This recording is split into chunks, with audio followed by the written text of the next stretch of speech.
Eratosthenes. Eratosthenes? No, there's no S in there. Eratosthenes? Eratosthenes.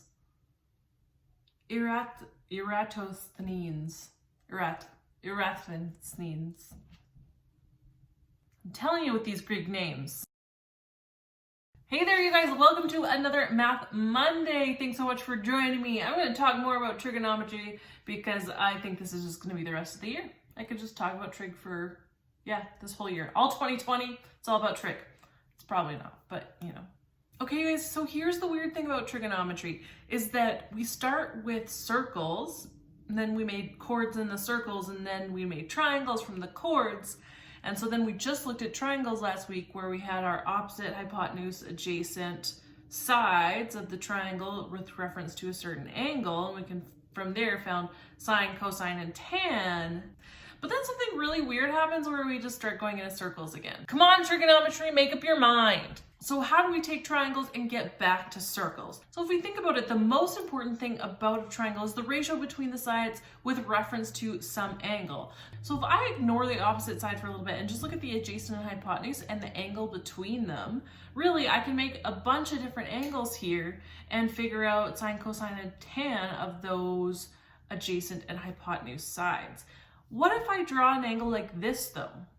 It's bigger than 90 degrees, so it's no longer a right angle triangle because there's no way I can draw the third line at a right angle to that adjacent side. So what do? How are we going to deal with angles larger than 90 degrees? Well, I can draw a new triangle that has not quite the same angle, but an angle that helps us a lot. So when we have angles that are larger than 90 degrees, just a little refresher, we have a 90 degrees triangle, which actually gives us a quarter of a circle. You see where the circles are coming in? A 180 degree angle is half of a circle, or what we often call a semicircle. Then we have 3/4 of a circle, and that is a 270 degree angle. And then all the way around, we have a 360 degree angle. So all of a sudden, we go from triangles that had these angles in them to, look at that, circles. So how can we use these circular angles and go back to triangles and see how these two things are related to each other? Okay, so let me draw a small Cartesian plane here. If you're going like, what's a Cartesian plane? It's like one of those things where you plot the points onto it, you know, so if it was 3, 1, you go 3 right and up 1, or if it's -2, 7, you go left 2 and up 7, that sort of thing. So in this Cartesian plane, I'm just going from 1 to -1 in the x-axis and 1 to -1 in the y-axis. Remember, x is horizontal and y is vertical. And I'm going to use a very special triangle that we looked at last time, and that was the one with a 45 degree angle. So obviously, if I just draw my normal 45 degree angle, it always starts from the positive x-axis. I'm going to draw that bottom side as 1, and I'm going to sweep up from there to that 45 degree angle. And then what that actually gives me, since it's an isosceles triangle, is a side length of 1 as well.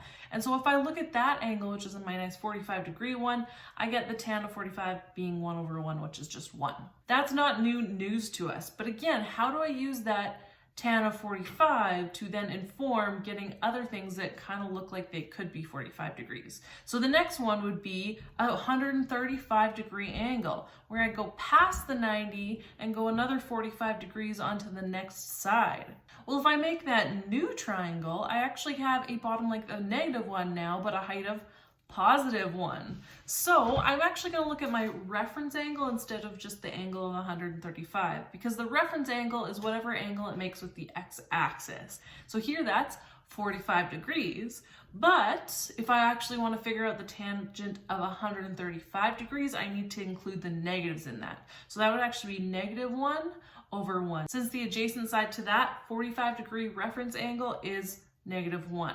So therefore, tangent of 135 gets us -1 altogether. And that's really the only difference between tangent of 45 and 135. It's the difference of a negative or not. So we can keep doing this with angles that will give us reference angles of 45 degrees. And the next one would be 225 degrees. So I'm going that full 180 plus an extra 45, and that gives me 225 degrees there.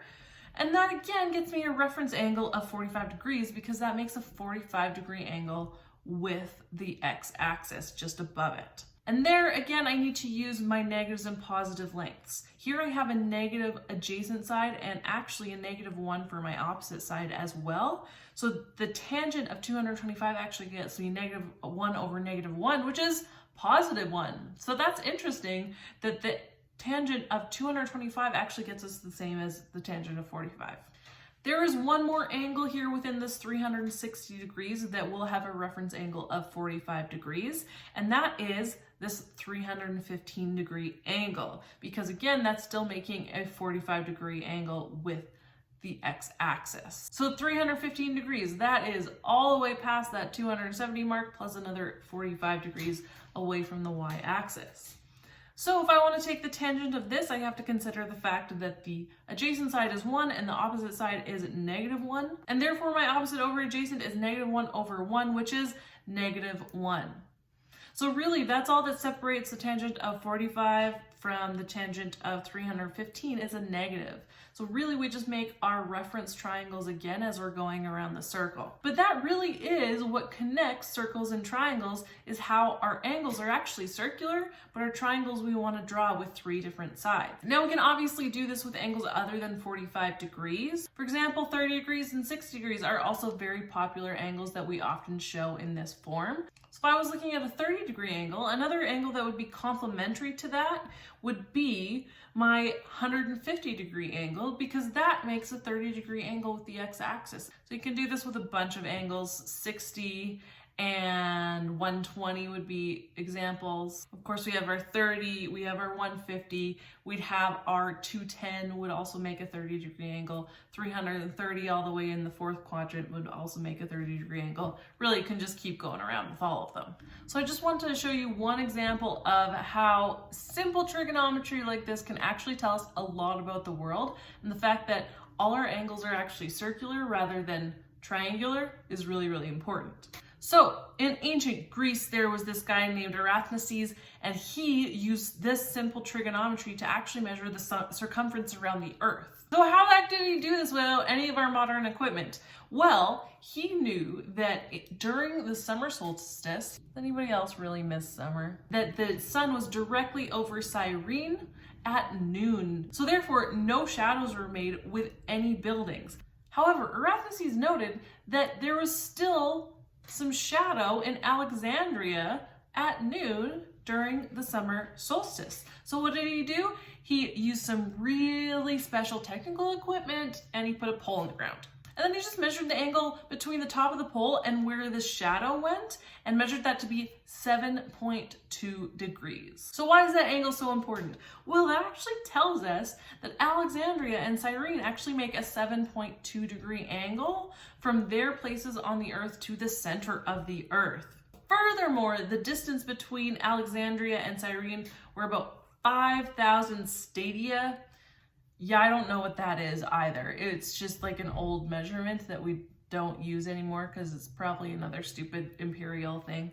Now we know that the angle all the way around would be 360 degrees. So if I can figure out how many times 7.2 fits into 360, I can figure out how many 5,000 stadia lengths I have all the way around the Earth. So if we divide 360 by 7.2, we get 50. So there's 50 lengths of 5,000 stadia around the Earth. So we take 5,000 and multiply by 50, we get 250,000 stadia. Yeah, I have no idea what that means either. So that is about 40,000 kilometers. Now here's the really cool thing. The actual circumference of the Earth, now that we've actually measured it with much more specialized equipment, is 40,030 kilometers. Think about how insane that is. He goes over a drink with his buddies and they're like, what did you do today? He's like, oh, I measured the circumference of the Earth with a pole. I mean, how do you follow that? And it's so cool that he used such a simple technique to do that. So anytime somebody tells you that trigonometry is useless, they don't know what they're talking about. Forgive them, because they have no idea. They probably haven't watched this video. Maybe you should point them towards it, okay?